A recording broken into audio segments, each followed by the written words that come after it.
de nuestro cuerpo. Y digo a grosso modo porque hoy en realidad nos vamos a concentrar, vamos a entender qué sucede cuando el fármaco ya pasó por todos estos procesos, ya ingresó al cuerpo. La semana que viene vamos a ver en profundidad todos los procesos relacionados al recorrido del fármaco por todo el cuerpo. Pero hoy nos vamos a centrar en cómo estos fármacos actúan con sus receptores y desencadenan respuestas. Y vamos a analizar las benditas curvas. Todos estos fundamentos son estudiados por la farmacodinamia.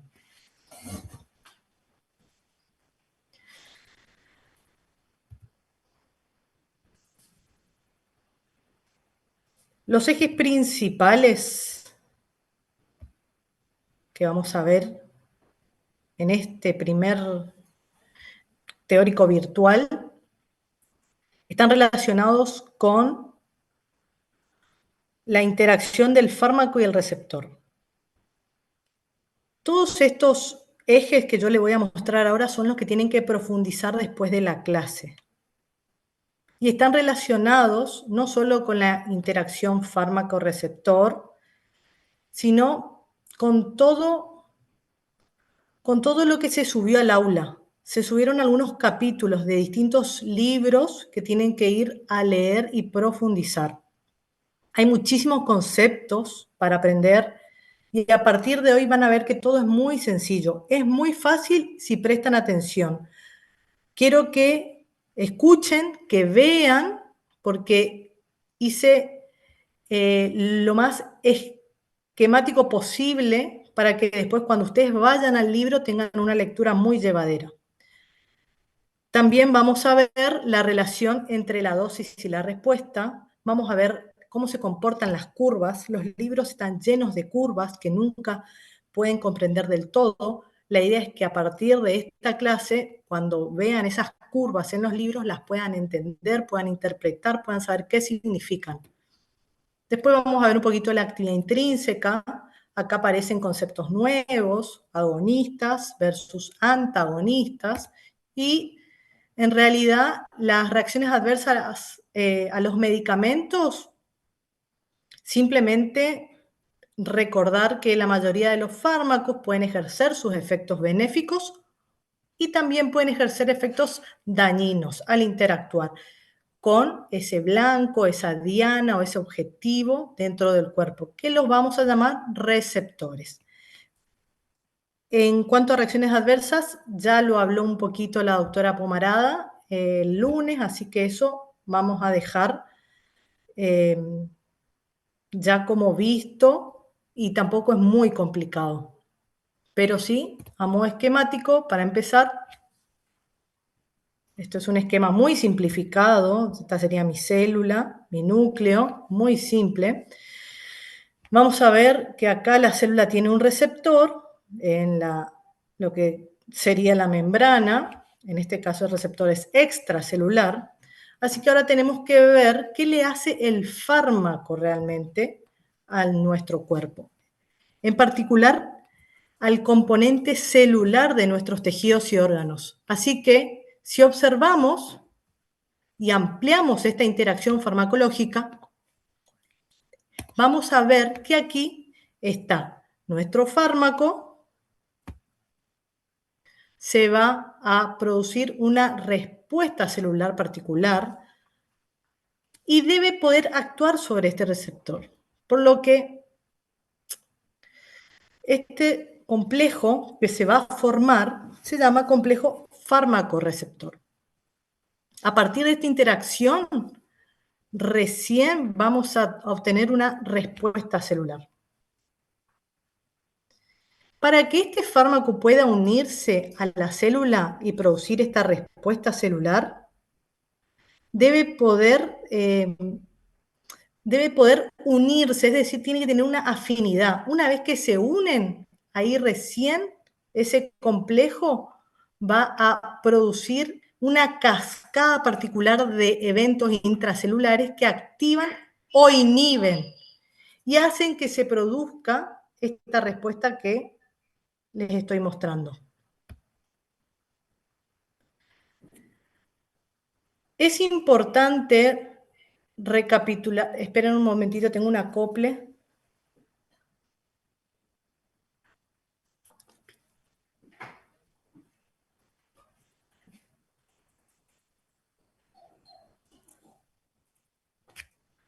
Entonces, esta respuesta celular va a permitir que algunos medicamentos me inhiban las células y otros estimulen a las células. De cualquier manera, esa es la respuesta.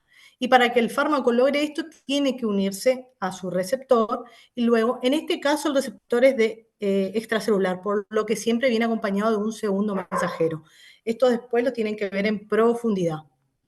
Obviamente, a través de los segundos mensajeros, se realizan traducciones de señales. Esto a modo general. Los receptores también pueden estar dentro de las células. Existen muchos tipos diferentes de receptores, cada uno de los cuales es específico para una agonista particular y produce una respuesta única. Usé la palabra agonista. A partir de ahora, a los fármacos que tengan afinidad, es decir, esa capacidad para unirse a un receptor, y que pueden desencadenar una actividad farmacológica, los llamaremos agonistas. Los tipos de localización extracelular son los canales iónicos, los receptores acoplados a proteína G, los que están ligados a enzimas, y cuando el fármaco tiene que unirse a un receptor intracelular, para alcanzarlo y producir la respuesta biológica debe ser capaz de atravesar la membrana de la célula. En la clase que viene vamos a hablar un poquito más sobre cómo atraviesan los fármacos las membranas. Muy bien. Esto vamos a verlo con un ejemplo. En el caso de una neurona, en esta neurona yo tengo unos canales particulares y estos canales permiten que los iones fluyan. Estos iones pueden ser positivos, pueden ser negativos, pueden entrar, pueden salir. De cualquier manera, los receptores tienen una pequeña compuerta que se encarga de regular el pasaje de estos iones. En este caso, ningún ion está atravesando el canal. Están todos estáticos. Por lo tanto, cuando a esta compuerta llega el ligando específico para este canal, un agonista, por ejemplo, este se activa por el ligando y al abrirse permite el pasaje de los iones por el poro. Hay una oportunidad para que estos iones fluyan fácilmente dentro o fuera de esta neurona. Ahora, ejemplificando con nombre y apellido, para que esté más bueno el ejemplo. Digamos que yo tengo un fármaco como el lorazepam, primo hermano pariente de clonazepam, diazepam, marca comercial Rivotril, que son fármacos muy conocidos.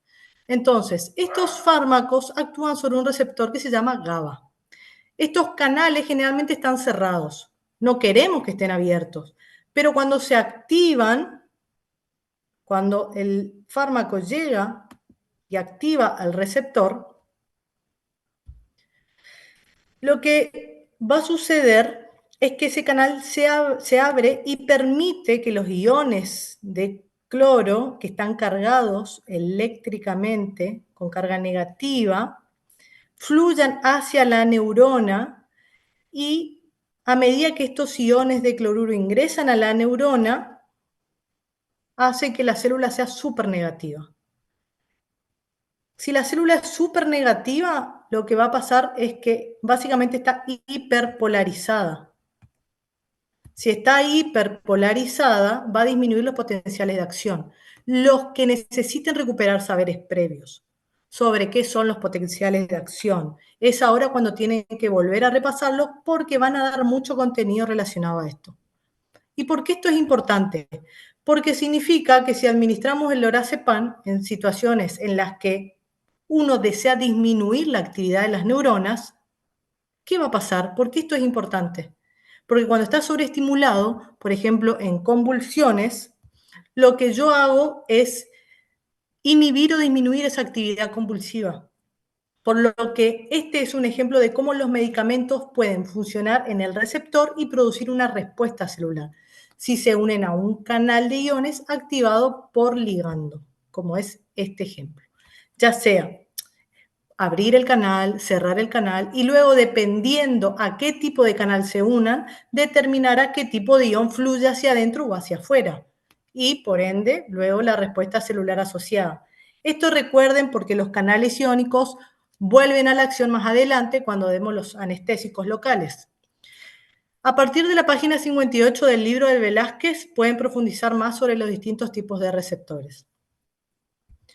Ahora bien, así como los receptores se activan para formar este complejo fármaco-receptor que desencadena la respuesta celular, existen también métodos de protección cuando reciben demasiada estimulación. Estos son métodos de desensibilización. Y hay dos que son bien conocidos. El primero que vamos a ver es la taquifilaxia. Una dosis del fármaco, tal vez mucha dosis, digamos que le dan una dosis muy, muy alta de un fármaco en particular, y lo que sucede es que el fármaco se une a muchos receptores diferentes. Esta sigue siendo mi célula esquemática y el núcleo. El fármaco se une a muchos receptores diferentes y seguirá tratando de estimular a esta célula que, si bien ya no responde, una célula, una muerta viva le podríamos decir, ya no responde, va a seguir intentando estimular. Lo que va a producir simplemente es una respuesta celular masiva, y lo que sucede cuando se produce esta respuesta celular masiva, recuerden acá, este término es clave, este mecanismo es rápido, a una dosis inicial muy alta. Entonces, esta estimulación muy intensa de la célula, porque el fármaco se unió a todos los receptores, a muchos receptores, la célula reacciona como diciendo, ¡hey, hey! Me estás estimulando demasiado, no seas tan intenso. Y esta célula interpreta que tiene que protegerse. Así que lo que va a hacer es insensibilizarse a la cantidad de fármaco que hay en este momento, y la forma en la que lo hace es muy, muy interesante de ver. Hay muchos mecanismos diferentes, pero uno de ellos consiste en que la célula deja de sintetizar receptores. El receptor no se sintetiza, no se expresa más en la membrana, por lo tanto el fármaco no tiene a quién unirse. Esta vía queda cancelada, esta síntesis queda cancelada, ¿no? Y también existe otra vía que es a través de unas enzimas. Estas enzimas lo que hacen es modificar a los receptores que están en la membrana, y al modificarlos, al cambiar la conformación, los fármacos ya no los reconocen y no se pueden unir a ellos.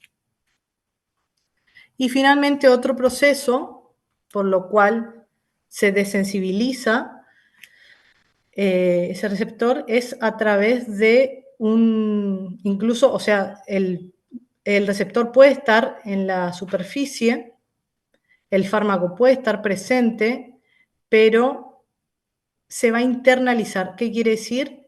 Que por un mecanismo de endocitosis, el receptor vuelve hacia adentro. Y algo muy importante para recordar es que si yo sigo aumentando la concentración del fármaco,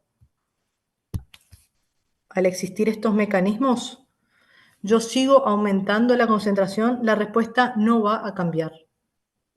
Va a seguir siendo la misma. Yo puedo aumentar la dosis, pero eso no se va a modificar. Con respecto a la tolerancia, usualmente es un mecanismo lento, es crónico, puede producirse después de administrar repetidamente un fármaco durante muchos días, semanas, meses. Y lo que sucede acá es básicamente el mismo concepto. Tenés un fármaco al que estás expuesto, que se une a los receptores específicos y trata de causar una estimulación excesiva de los receptores. Esta célula reacciona de la misma manera, no puede manejar la sobreestimulación, siente que es demasiado y comienza a cambiar. ¿Cómo lo va a hacer? También de la misma manera, no va a sintetizar los receptores. También hay otro mecanismo a partir de la internalización. Dos cosas similares a la situación anterior. Y por último, la semana que viene vamos a ver en mayor profundidad, pero es importante saber que ahora los fármacos a veces necesitan ser metabolizados por algunas enzimas particulares. Entonces, acá con mi dibujito, esto vamos a suponer que es la enzima. Estos fármacos van a ser, que son metabolizados por enzimas. Se me viene a la mente el ejemplo del alcohol, la famosa cultura alcohólica que les escucho decir. Ahora vamos a entender qué sucede. A veces estos fármacos necesitan ser metabolizados por enzimas y esto es muy peculiar acá porque lo que sucede es que la célula dice, che, me di cuenta que estoy expuesto a esta sustancia hace mucho, me agoté de metabolizarlo y necesito refuerzos. Creo que necesito aumentar la cantidad de enzimas. Entonces voy a aumentar la cantidad de enzimas metabólicas que básicamente lo que hacen es descomponer, fraccionar, romper ese fármaco. Y en los pacientes que tienen tolerancia, lo que sucede es que cuando está expuesto a este medicamento durante un largo periodo de tiempo, esta exposición crónica, dosis repetidas, lo que hacemos es aumentar la cantidad de enzimas metabólicas. Y lo que harán estas enzimas metabólicas es que siga fraccionándose el fármaco y eso reducirá la eficacia del mismo, lo que se traduce en una reducción de la respuesta que puede producir en el cuerpo. El concepto de eficacia ya lo vieron en la clase pasada. Todo está muy relacionado. Si ustedes incorporan todo lo nuevo semana tras semana, este cursado va a ser muy, muy fácil y llevadero. Sin embargo, para poder tener un mecanismo de compensación, lo que es importante recordar es que puedo superar la actividad de esta enzima si la sobresaturo. Por lo que si yo aumento la dosis del fármaco cada vez más alta, eventualmente hace que esta enzima se sature tanto que todavía quedará fármaco que no podrá romper ni metabolizarse. Por lo que una de las grandes cuestiones con la tolerancia es que si se aumenta la dosis, se puede superar el hecho de la disminución de la respuesta.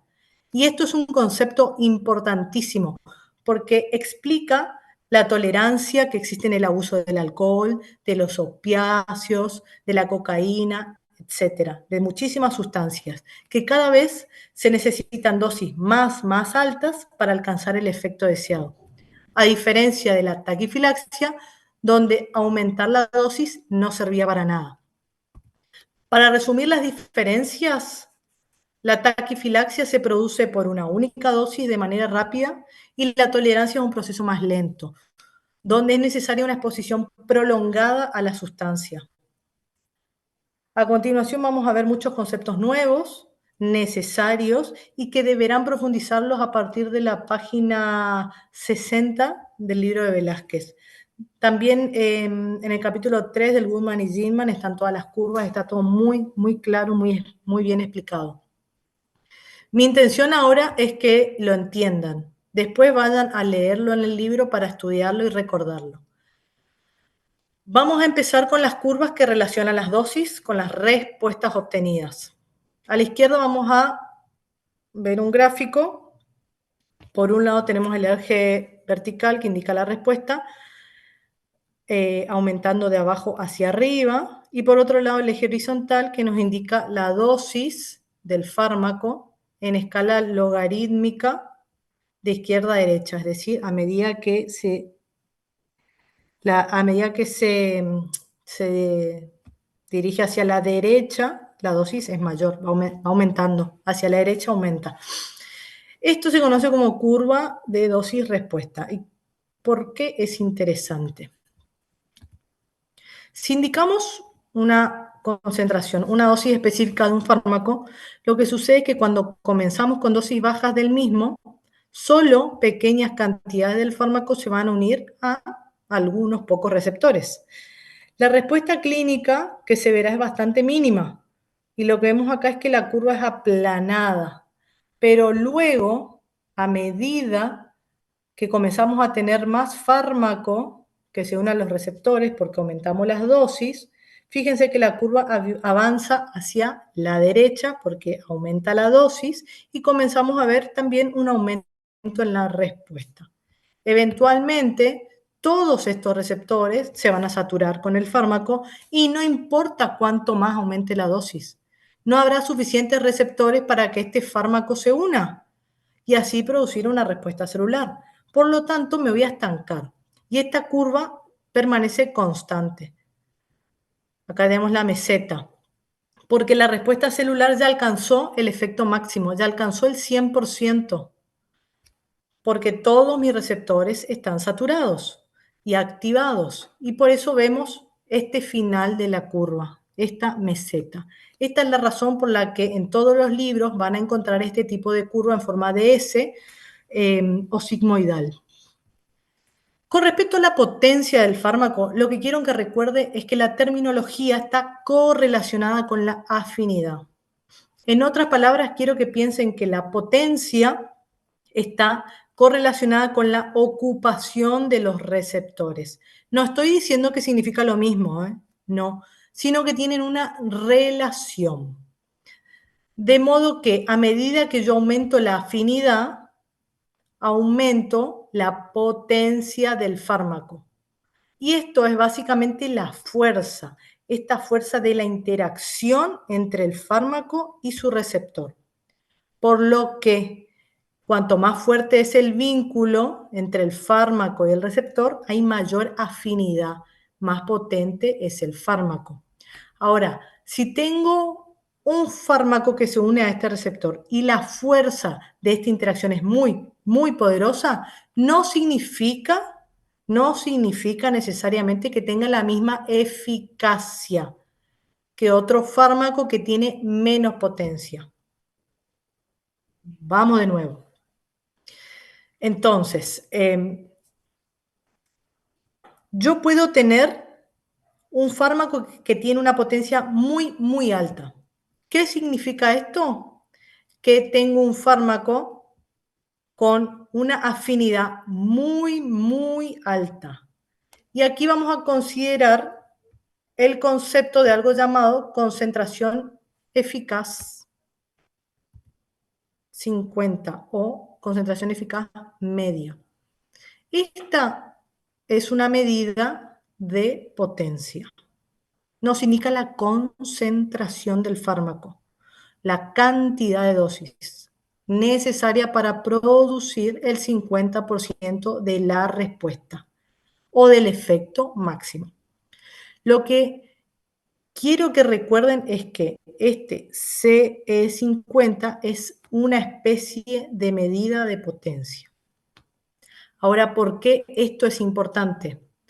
Porque cuando obtienen un gráfico para poder considerar, a ver, acá tenemos dos fármacos diferentes, fármaco A y fármaco B, deben poder considerar que a medida que aumenta CE50, la concentración efectiva media, acá tenemos una y acá tenemos otra. A medida que aumenta, a medida que se desplaza hacia la derecha, porque aumenta la concentración de un medicamento que se debe administrar para alcanzar el 50% de la respuesta. Cuanto más dosis yo necesito, menos potente es el fármaco. ¿Qué significa? Que esa potencia esté disminuyendo. Que yo no tengo una fuerte interacción con el receptor. Así que lo que quiero que recuerden es que a medida que aumenta la dosis para llegar al 50% de la respuesta, por ejemplo, vamos a suponer que acá son 10 miligramos y acá son 50 miligramos. A medida que aumenta la dosis para alcanzar el mismo 50% de la respuesta, disminuye la potencia. ¿Qué quiere decir esto? Que son inversamente proporcionales. Si yo aumento o si yo disminuyo, por ejemplo, la concentración, si utilizo menos concentración, significa que no necesito tanta concentración del fármaco para producir el 50% del efecto máximo. Si estoy en una situación en la que quiero cambiar esto, digamos que quiero tener un fármaco con una potencia reducida, lo que significa que esta curva se va a ir hacia la derecha. Este es el fármaco que disminuye la potencia, la concentración. Ahora miren acá en estos dos fármacos, fármaco A y fármaco B, que se desplazó hacia la derecha la curva sigmoidal. Entre el medicamento del color naranja y el medicamento de color azul. ¿Cuál de estos dos creen ustedes que tiene la potencia más baja? A ver si quedó claro el concepto. De la derecha, el azul. Bien, perfecto.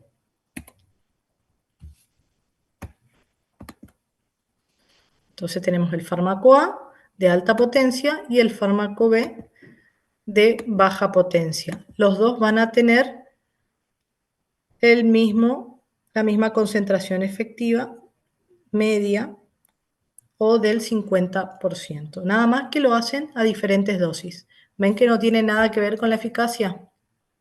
Bien. Ahora, el concepto o lo que está relacionado con la eficacia. Vamos a aclarar que la eficacia va a depender de dos cosas. Por un lado, va a depender de la interacción del receptor con el fármaco, básicamente cuántos receptores ocupa el fármaco. Si doy un fármaco y este ocupa el 100% de los receptores, probablemente va a tener una mayor eficacia que si administro un fármaco y solo ocupa pocos receptores. En este caso, que ocupa pocos receptores, la eficacia va a disminuir. Este es un componente. El otro componente es la actividad intrínseca del fármaco. ¿Qué significa? Significa que si este fármaco se une a un receptor, va a producir la respuesta clínica del 100%. Es decir, el fármaco se va a unir al receptor y va a producir una respuesta del 100%. Ahora, también se puede unir a todos los receptores. Sí, porque va a tener afinidad.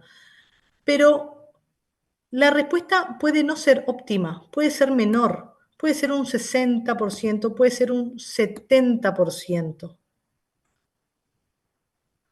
O esa concentración máxima que alcance cuando se unen los receptores puede ser mucho menor, puede ser una respuesta del 50%. Esto va a depender de la actividad intrínseca del fármaco.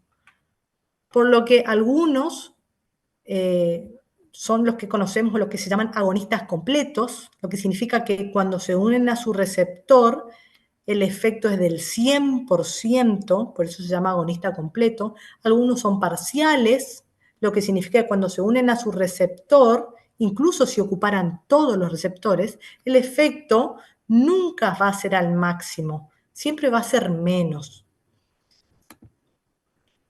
Si yo tuviera que comparar las curvas de potencia y de eficacia, en realidad vería algo como esto. En el gráfico de eficacia vamos a ver cómo van quedando cada vez las curvas más bajas en los diferentes fármacos. Así que esta sería una concentración eficaz máxima que alcanza. O sea, no se le puede pedir más a ese fármaco, porque o es completo o es un agonista parcial, pero no se le puede pedir más de lo que puede. A diferencia que en el gráfico de la potencia, que toma una forma totalmente diferente. Las curvas se desplazan hacia la derecha o hacia la izquierda. A modo de ejemplo, todos conocen todos conocen al ibuprofeno, todos conocen al diclofenac, generalmente uno los toma cuando tiene algún tipo de dolor, pero si yo tengo que pensar en la potencia, puedo decir que si tomo una pastilla de ibuprofeno, 400 miligramos, me va a producir alivio del dolor de cabeza. 400 miligramos de ese fármaco me va a producir alivio del dolor de cabeza. ¿Tiene eficacia? Sí tiene eficacia. La potencia, 400 miligramos. Bueno, para saber si tiene baja o alta potencia, voy a pensar en 400 miligramos. Es mucho, es mucha concentración de dosis. Si yo lo comparo con diclofenac 50 miligramos me puede producir también un alivio al dolor de cabeza. Va a tener eficacia. Es decir, tanto ibuprofeno como diclofenac tienen eficacia, nada más que lo hacen a diferentes dosis, a diferentes potencias. Uno es más potente que otro. Ahora, ¿eso quiere decir que sea mejor o peor? No, no tiene nada que ver. La potencia entonces va a medir dosis y la eficacia va a medir las diferentes respuestas. Sobre el índice terapéutico, esto también van a ver en el libro, van a ver sobre índice terapéutico, ventana terapéutica. En realidad esto es algo muy, muy importante en términos de la seguridad del medicamento. El gráfico va a tener similitudes con los anteriores, solo que ahora ese eje vertical, vamos a ver que hay un porcentaje de pacientes que reciben un tratamiento. Es decir, determinamos una población de pacientes, pero seguirá siendo la misma curva de respuesta que estuvimos viendo hasta acá. Usamos la misma terminología, 100% de los pacientes, 50% ahora de los pacientes, y esto vamos a ver una variante que es la dosis efectiva media, es decir, la dosis a partir de la cual podemos obtener una respuesta en el 50% de los pacientes. Lo que vemos acá de diferente es que estamos hablando de poblaciones. Si lo relacionamos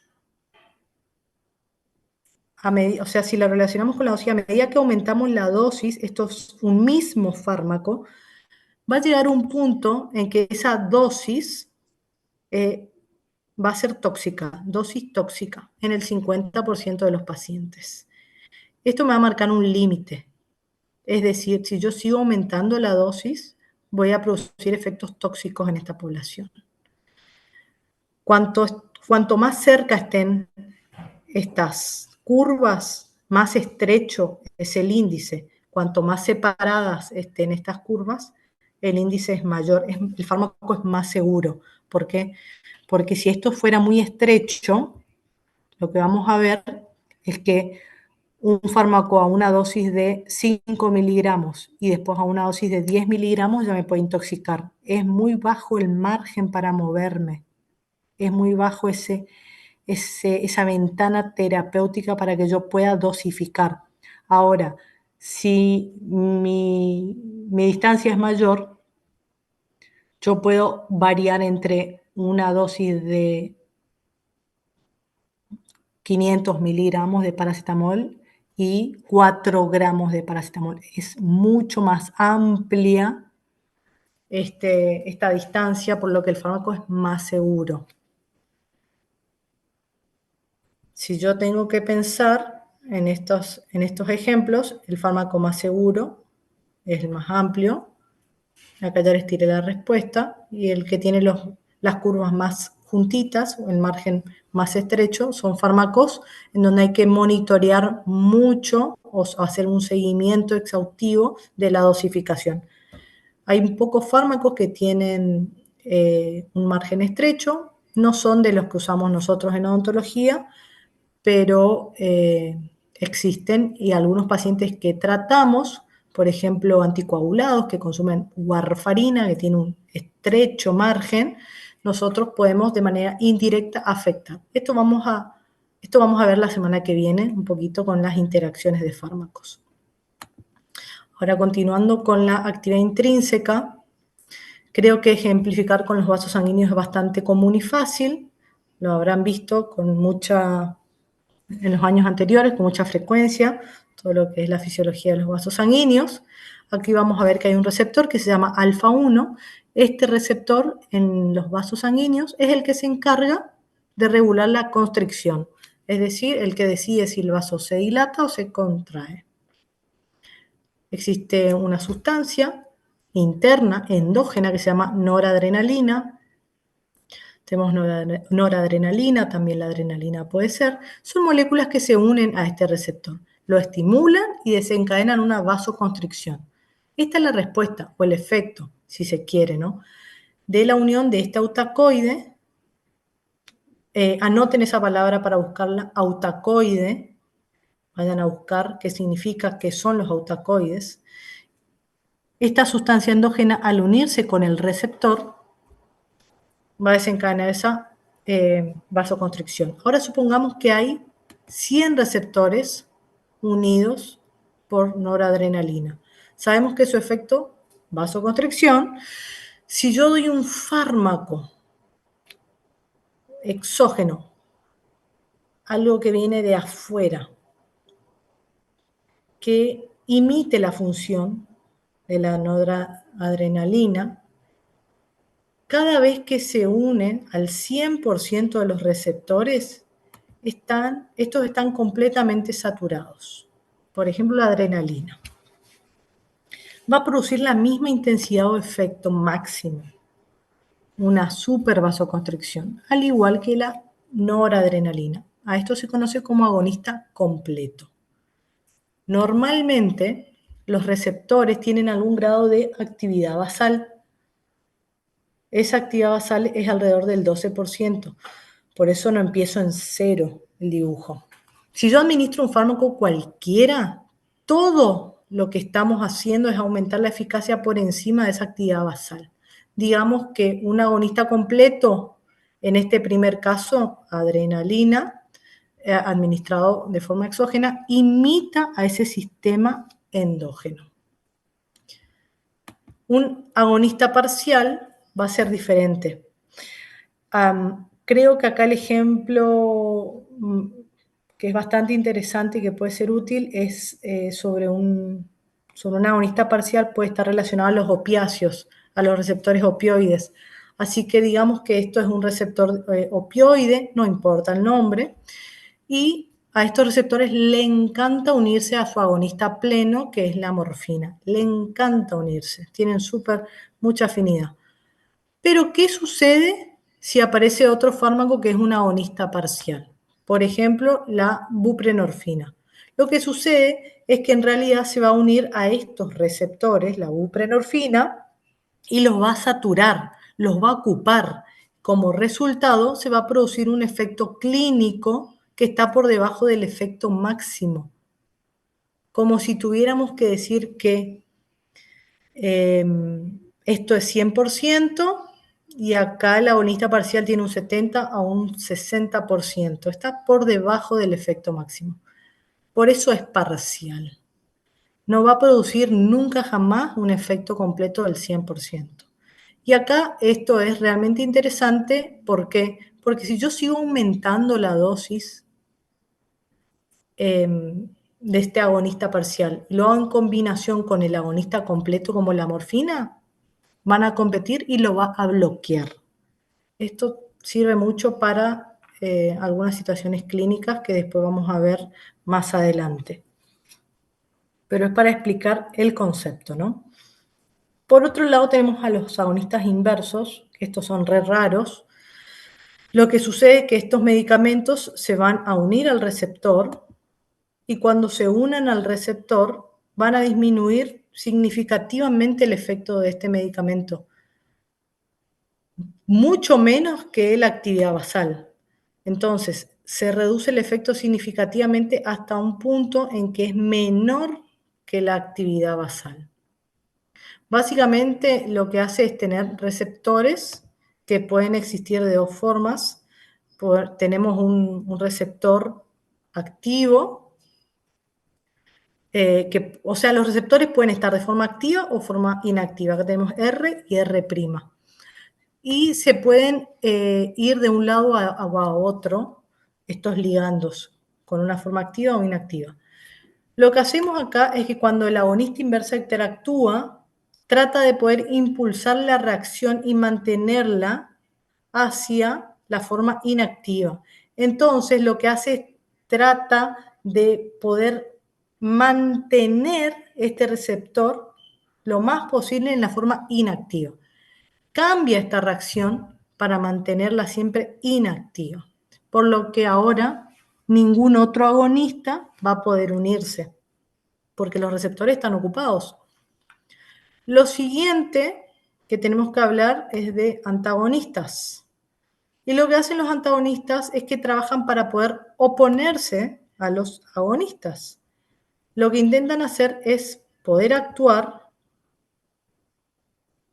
como un componente neutral. Entonces lo vamos a poner a la misma altura que la basal. Les gusta inhibir, les gusta bloquear a cualquier agonista. Entonces se van a unir a sus receptores para impedir que ningún otro fármaco se una a ellos. Si nosotros tenemos el agonista noradrenalina, el antagonista va a ocupar ese receptor. Lo va a desplazar. Sería como un bloqueador de alfa 1. Así quedaría bloqueado el vaso sanguíneo.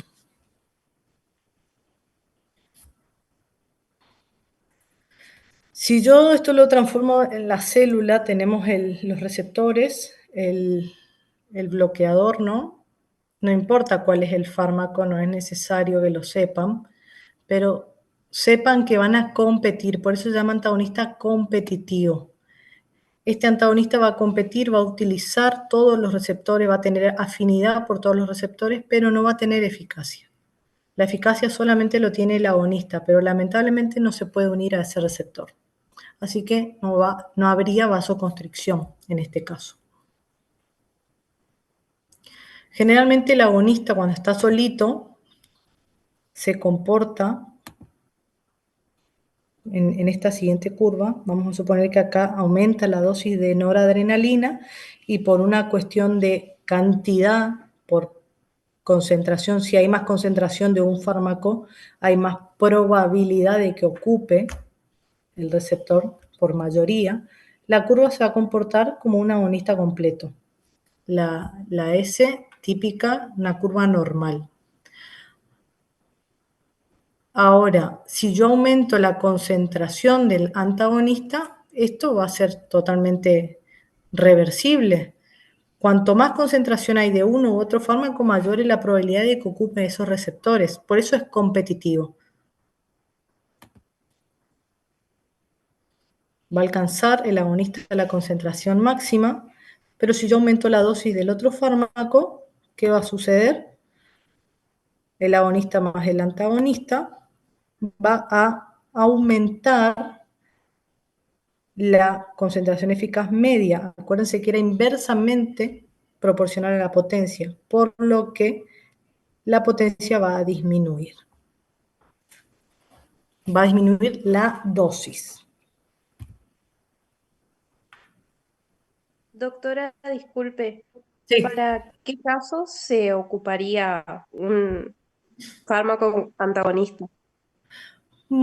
Por ejemplo, una persona que tiene una sobredosis por consumir mucho opiáceo. Ahora el fentanilo, no sé si escucharon hablar, hay una epidemia de fentanilo en el mundo. Hay gente que toma grandes cantidades, tiene una sobredosis de este opiáceo. Entonces, hay un fármaco que va a antagonizar, es decir, ese fármaco que se llama naloxona, lo que va a hacer es bloquear todos los receptores de opiáceos para que ese fármaco que está intoxicando al paciente no se pueda unir a su receptor. el fármaco va a estar presente en la sangre, pero si no tiene un receptor a donde unirse porque está el antagonista ocupando el lugar, esa persona puede salvar su vida porque no va a desencadenar la respuesta. ¿Se entiende? Excelente, muchísimas gracias. Muy bien. Podríamos pensar en cualquier antídoto que exista para pensar en este antagonismo competitivo. Se me tildó la compu. Ahí está. Ahora bien, existen muchos tipos de antagonismos. Otro que es importante es el que no compite. Es un antagonismo que no compite por el sitio de acción. Es decir, la diferencia va a ser que el receptor va a sufrir una modificación. Vamos a ir con la noradrenalina, que es el agonista, tiene donde unirse a su receptor. Pero si viene otro fármaco que no va a competir por el mismo sitio, pero se va a unir a otra parte del receptor.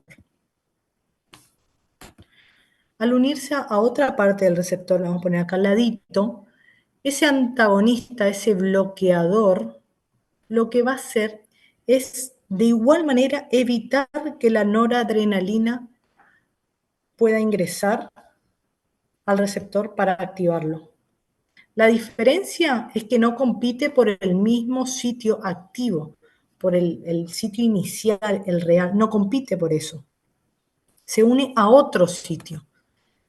Si yo lo hago más grande, digamos que se va a unir acá al costadito.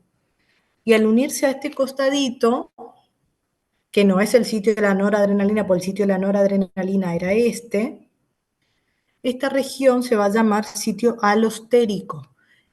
Este es un sitio en la proteína o en el receptor que es diferente al sitio activo real de este ligando, del agonista. Cuando ese antagonista no competitivo se une al receptor, le va a cambiar la forma. Y lo cambia de tal manera que ahora es más difícil para que el agonista noradrenalina se una. Ya no tiene un match perfecto como antes. Entonces, la noradrenalina se va a querer unir, pero ni siquiera sabe que hay un sitio disponible, no lo identifica, se le fue del radar. No importa que, incluso si yo aumento la dosis, aumento la concentración de noradrenalina, no importa, porque no va a identificarlo más como un sitio disponible. Así que no va a hacer la diferencia. Esta es una diferencia de los conceptos que tienen que tener en claro. Si yo aumento la concentración en un antagonista no competitivo, que ese ligando ya tiene dificultades para unirse, independientemente de esa concentración, si yo aumento, no va a producir ninguna mejora en la respuesta general, ni siquiera ningún cambio en la respuesta celular. Esto es un concepto muy, muy importante.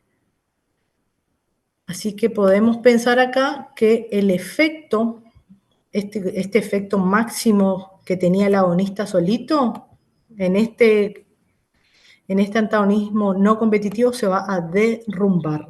¡Fum! Se derrumba incluso si aumento la concentración de este bendito fármaco agonista. Yo voy a aumentar la noradrenalina y no va a importar. Esta concentración máxima va a bajar, va a descender. Por eso vamos a ver que la concentración o la potencia no va a cambiar, va a ser la misma.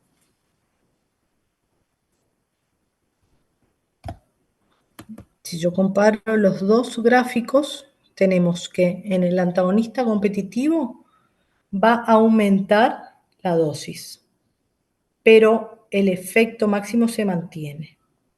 En el caso del antagonismo no competitivo, el efecto máximo se derrumba, disminuye, pero la dosis es la misma. ¿Ven cómo se comportan diferentes las curvas? Esto es muy importante de recordar. Existen otros tipos de antagonismos, el fisiológico, la quelación, que también va a servir, va a ser útil para que ustedes puedan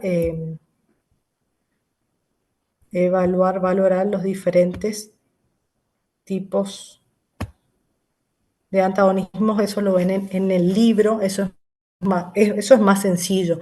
Yo me encargué de esquematizar lo que siempre tienen dificultades para entender. Recuerden bien sitios alostéricos, cómo se comportan las curvas, los tipos de agonistas, porque eso siempre se pregunta, que la dosis o la concentración efectiva media es inversamente proporcional a la potencia. Todas esas cositas que se preguntan siempre dan cuenta del grado de comprensión que tengan de los temas. Hasta aquí vamos a llegar, porque todo lo que es reacciones adversas ya lo vieron el lunes, efecto colateral, efecto secundario, así que no lo vamos a repetir. ¿Alguna pregunta que quieran hacer?